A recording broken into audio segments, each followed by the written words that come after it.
Okay, you simmers, here we go. Here's a quick cheat video on how to put a flight plan in, fly to the destination, and shoot an ILS approach. That's the goal, so let's get started. I'm going to pop this panel out, use that for my main input, and I'm going to select FPL right there. Well, if I can get it. And down here you'll see select create. I need to cursor down to create. Hit enter, create again. Now I'm going to add, nearest airport. Here's where we're at, Sawyer Air Force Base. So I'm just going to hit the control knob there. Now I want to add the destination. So I'm going to go to nearest airport again. It's not in the list, but if I cursor down and find KESC, there it is right there, then I hit the enter, the flight plan's in. Sawyer to Escanaba, Michigan, 40 miles, kind of 160 heading. I'm going to save it.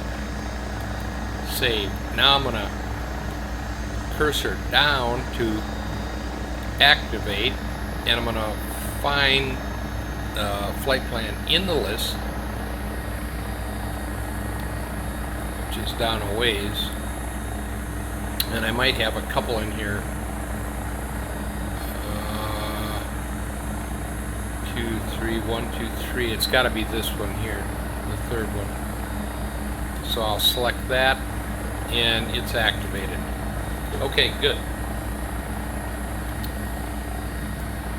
Now, the other thing we got to consider is I want to shoot an IFR approach when I reach Escanaba, and the one I'm familiar with is the ILS 10. So, let's get that set up. I'm going to hit active, and down here you see the selection panel is not on what I want. I want it on the destination airport. Then I'm just going to hit the control deal, and then this list comes up saying, is that just a waypoint? Do you want VNAV, hold, overfly, VFR, whatever? I want an IFR approach. So I'm going to cursor down to IFR approach, hit enter. The one I want is the second on the list, the ILS 10. I'm going to hit the control, if I can get my cursor here. That's not it. There we go. And transition for the ILS, none. Okay, so this is what it filled in for us. Let's take a look. Right here, we're going from Sawyer to Rebond to Pickle to runway 10. After that's just missed approach stuff.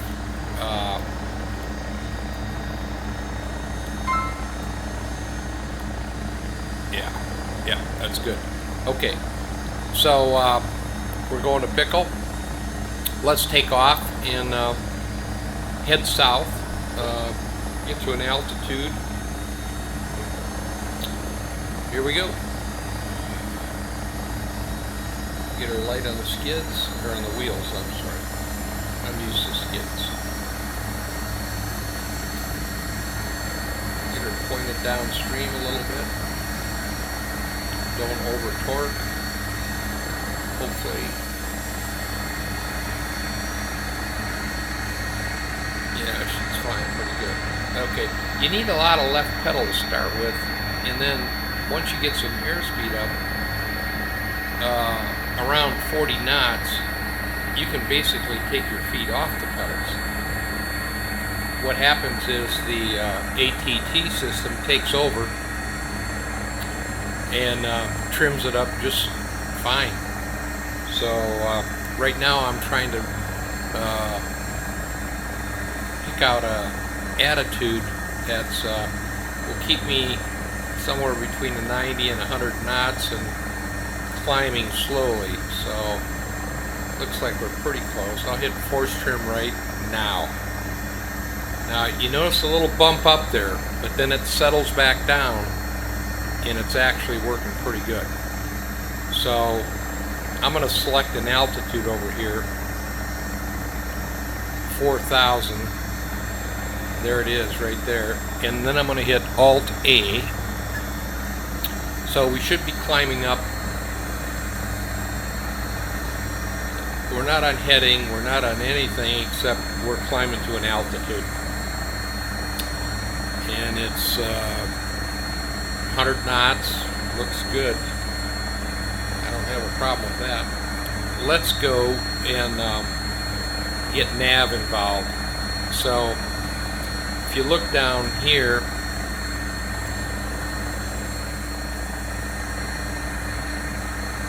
that's where we want to go. Or I'm sorry, that's not where we want to go.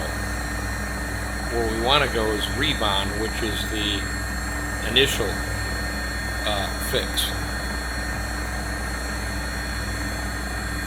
So we'll pick Rebond. We'll hit direct waypoint Rebond. Now we just engage nav. So I go down here to nav. It's pretty hard to see. Bring that up a little bit. There, you can see it, nav. Now we turn to magenta. We're turning to where we want to go.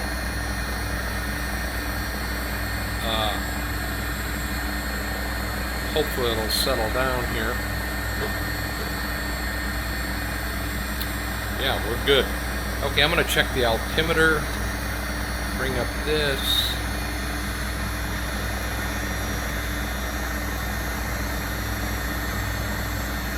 And the altimeter at Escanaba is 2984. Okay.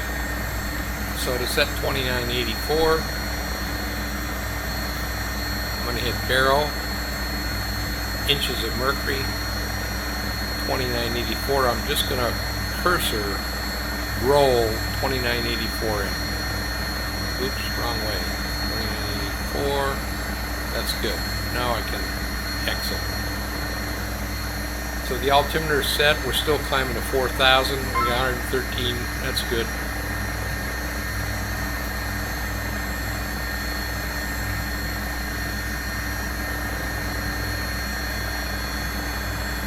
We are on our way.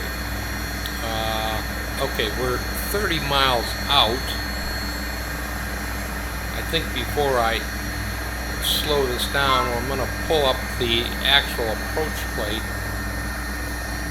on Avatab. We'll search for KESC.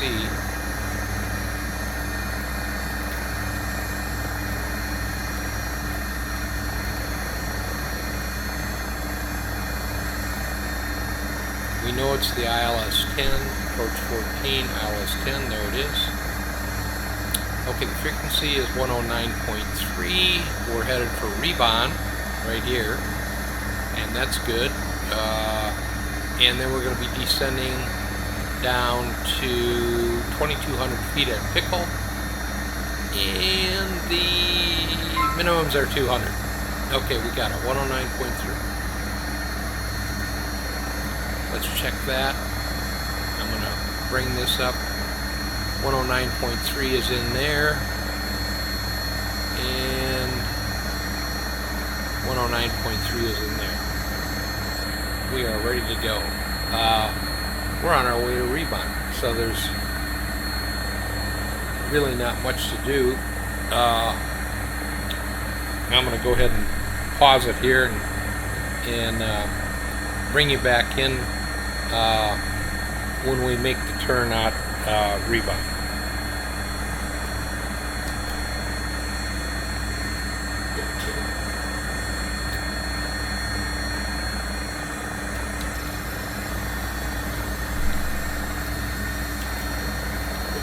Okay, hopefully we're back, and now we've only got 12 miles to go, which is good. We're at 4,000 or close to it. Speed looks good. I like to be around 120 miles an hour when I intercept. That's okay.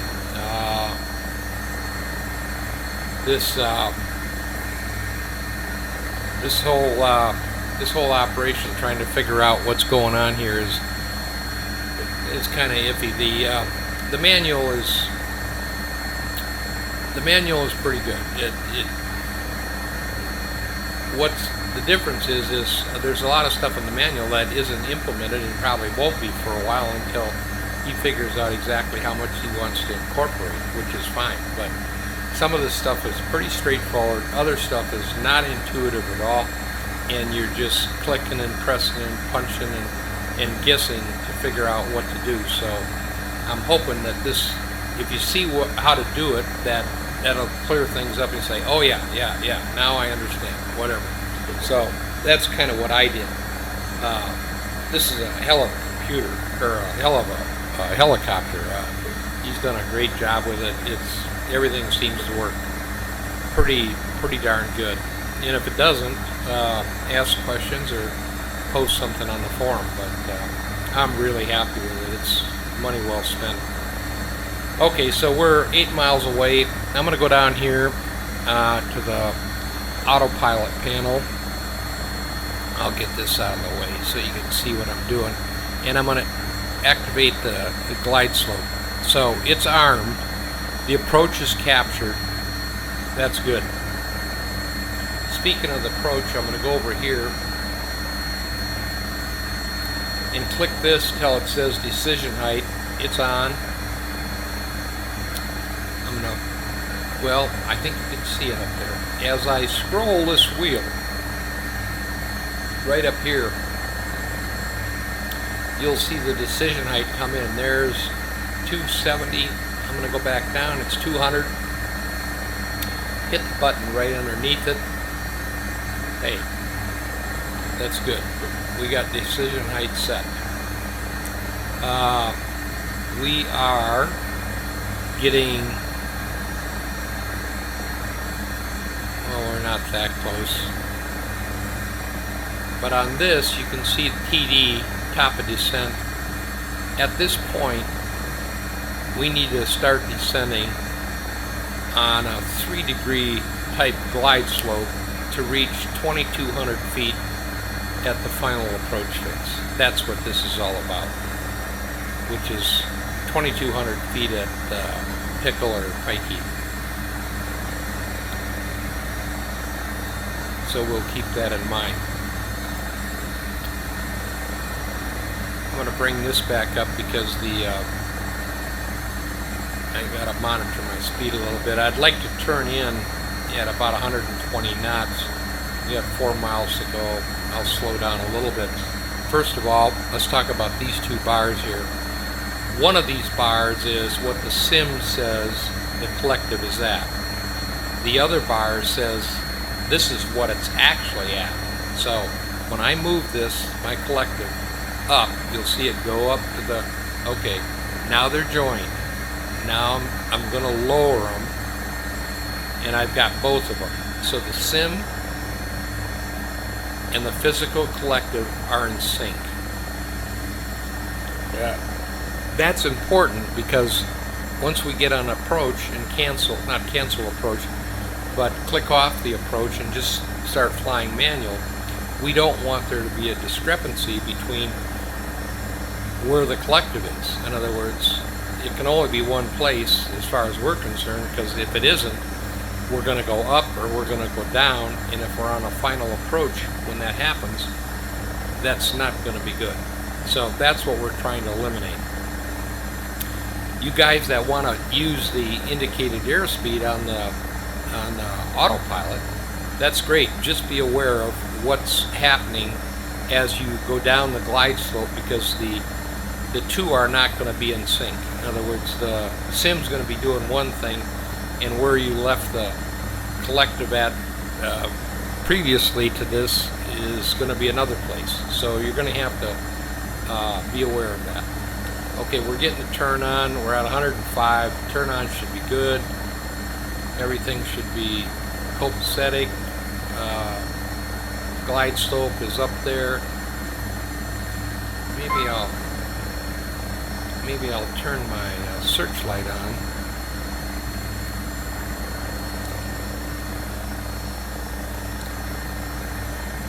Okay. And we'll go to view just to double check. Circle. Boy, that's a good looking machine. Yeah. Yep. Very nice. Money well spent. So, okay. We are on. All we have to do now is monitor. Oh, for God's sakes, I've left the gear down the whole time. Well, I just leave it down. Like I say, no checklist here, just flying by the seat of my pants. But things will work out. So 123, we need to cut back on the speed a little bit, which I'll do. So I've got 3 buttons mapped to my joystick. One is force trim, which they recommend. The other one is the ATT. That's ATT. And I've got that mapped. And I've also got another one mapped which knocks off ATT, the pitch and roll part of it, and just brings us back to SAS, which is the stability augmentation system, which I like to fly my approaches under because it seems to me very responsive. Might not be for you, I don't know, but you know, if you're fighting the ATT part and you don't like that, give it a try. That's all I'm saying. I'm not saying you got to do that, but that's the way I fly. So on this approach, when I get down to about 400 or 500 feet, I'm going to knock off the approach mode, and a few seconds later I'm going to knock off the ATT, and I'm going to be on SAS, and you'll see that indicated down here in the bottom of the view. So I'm trying to think of, lights are on, we're on the glide slope pretty well. We're coming into pickle, and we're actually a little bit low. We'll see what happens. I'll slow down a little bit more.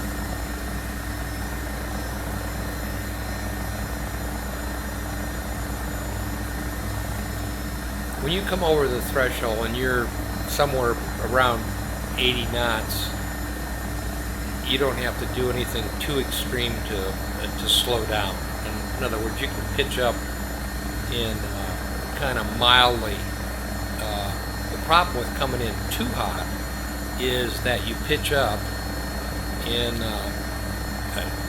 drop the collector because you don't want to climb into the heavens, and all of a sudden you got a high rotor, and now you're pulling in pitch to knock that down, and so it's a mess. So I would say if you're, you know, a mile out, half mile out, and you're at 80 knots, you're in pretty good shape. You can get it slowed down without doing anything crazy. We are 790. I did put the minimums in, I think.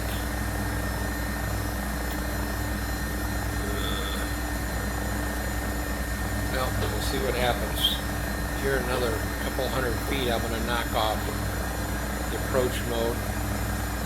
This right here, I've got one single bar, so the collective is synced all around. There should be, when I punch off the approach mode here at 400 feet, there should be no jump. I should just keep on motoring right towards the runway, which is exactly what you want to happen. And here goes the punch off right there. See, nothing happened. It went to ATT. I'm going to start pulling back a little bit, and as I pull back, because I'm a little hot, I'm going to switch to SAS. I'm pulling back kind of drastically and really dumping some pitch because I was a little bit fast. So I'm going to try to get it down to, at this point, yeah, 80 knots, 70 knots, we're not too bad.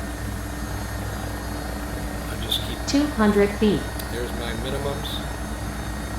Now as you get towards the bottom, watch out so you don't fall through. Everything just seems to drop out. Typical helicopters. flying along, all of a sudden you're not flying and you're gonna smack the ground. So you gotta start putting in a little pitch to counteract that. Right there.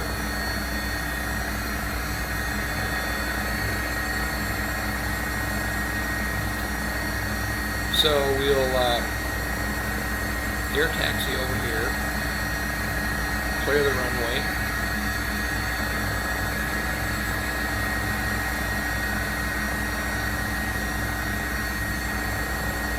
and we'll air taxi over and park this baby. And I like air taxiing because all the helicopters I flew, they didn't have wheels. The gear was down and welded at all times.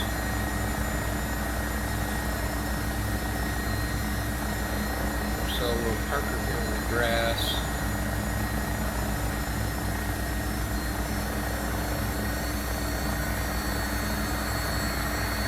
Behind these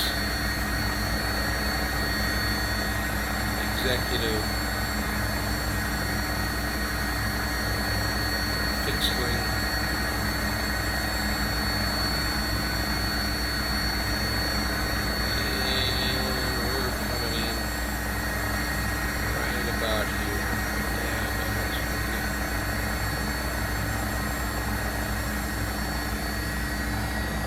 Okay guys, that's it.